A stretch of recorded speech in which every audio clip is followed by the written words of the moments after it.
प्रिय छात्रों, नमस्कार। इंडिया ऑनलाइन क्लास में एक बार फिर से आपका स्वागत है। आज हम प्रश्नावली 4.4 का प्रश्न क्रमांक 3 हल करेंगे, जिसमें हमें कहा गया है कि क्या एक ऐसे आम की बगिया बनाना संभव है जिसकी लंबाई जो है चौड़ाई से दुगुनी है। जिसकी लंबाई क्या है? चौड़ाई उससे दोगुनी है और उसका क्षेत्रफल 800 मीटर वर्ग हो।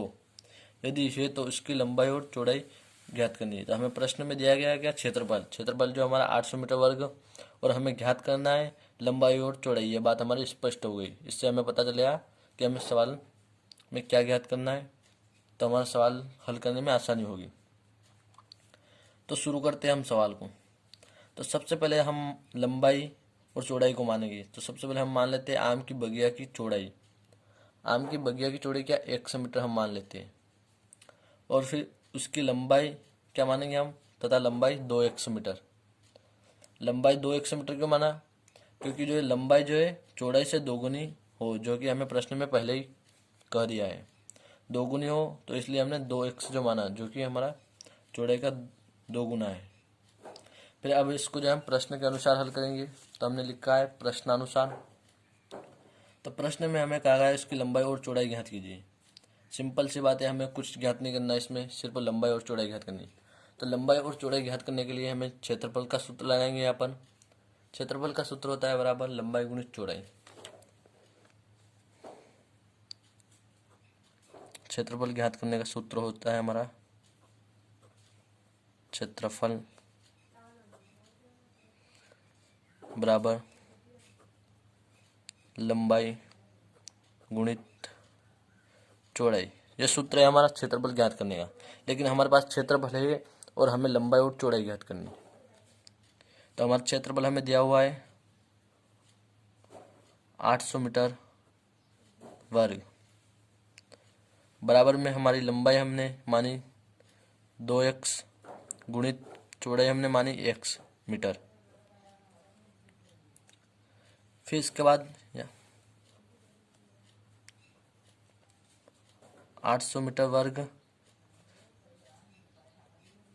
बराबर, फिर यहाँ पर हम क्या करेंगे? इन दोनों का गुणा होगा।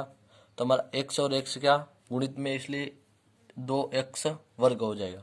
अगर हमारा प्लस में होता तो हमारा 3x हो जाता, लेकिन यहाँ पर गुणे में x, तो इसके ऊपर क्या वर्ग लग जाएगा, 2x का वर्ग बराबर। फिर यहाँ पर 2 जो है हमारा बराबर से इधर आएगा। इससे पहले एक और हमारा जो इस पर वर्ग लगा हुआ है, इसको हम हटाएंगे।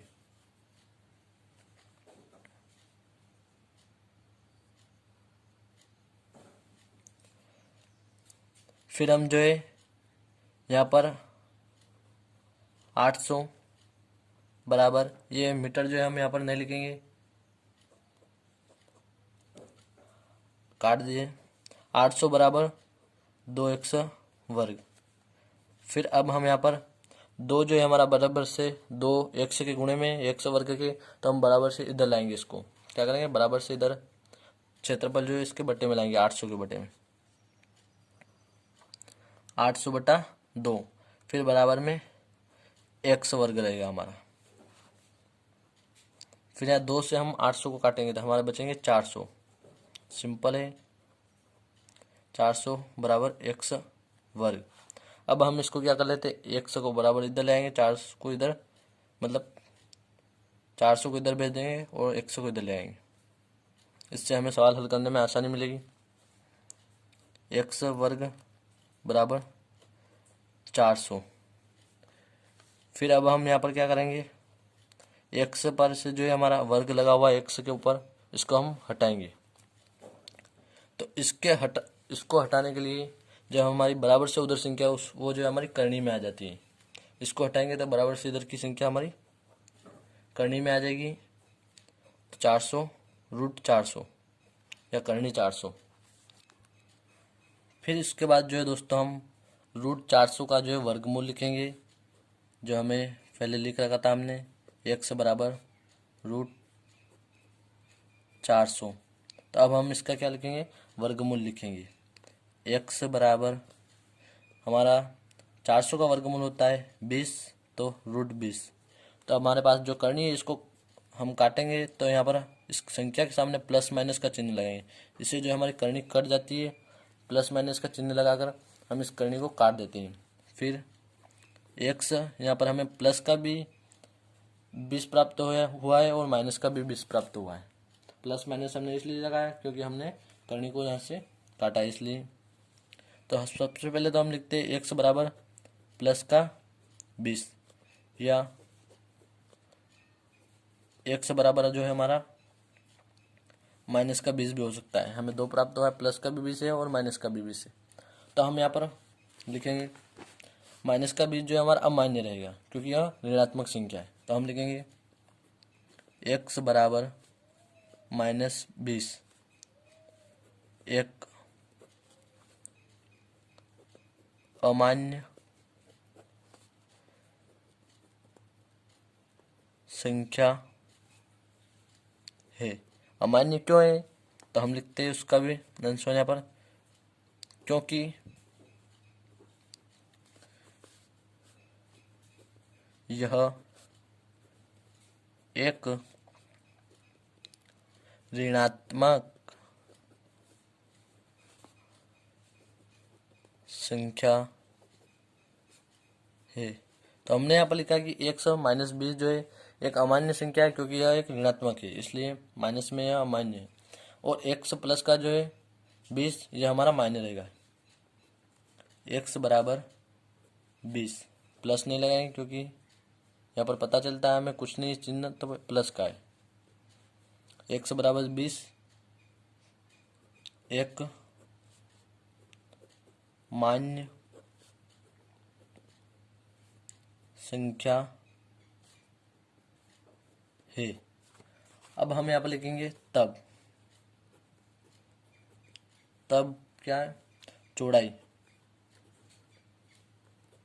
हमने मानी थी x, तब चौड़ाई x बराबर हमें क्या प्राप्त हुई? 20 मीटर। 20 मीटर जो हमें चौड़ाई x प्राप्त हुई।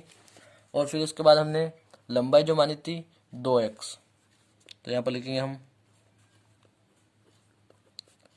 लंबाई 2x बराबर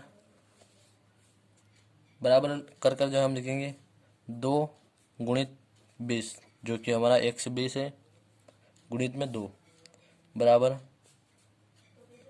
40 मीटर।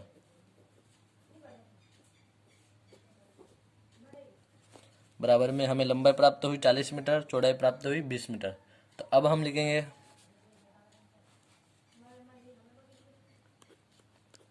अतः लंबाई बराबर 40 मीटर और चौड़ाई बराबर 20 मीटर जो है होगी, 20 मीटर होगी। तो धन्यवाद दोस्तों, आशा करता हूँ आपको सवाल जो है समझ में आ गया होगा।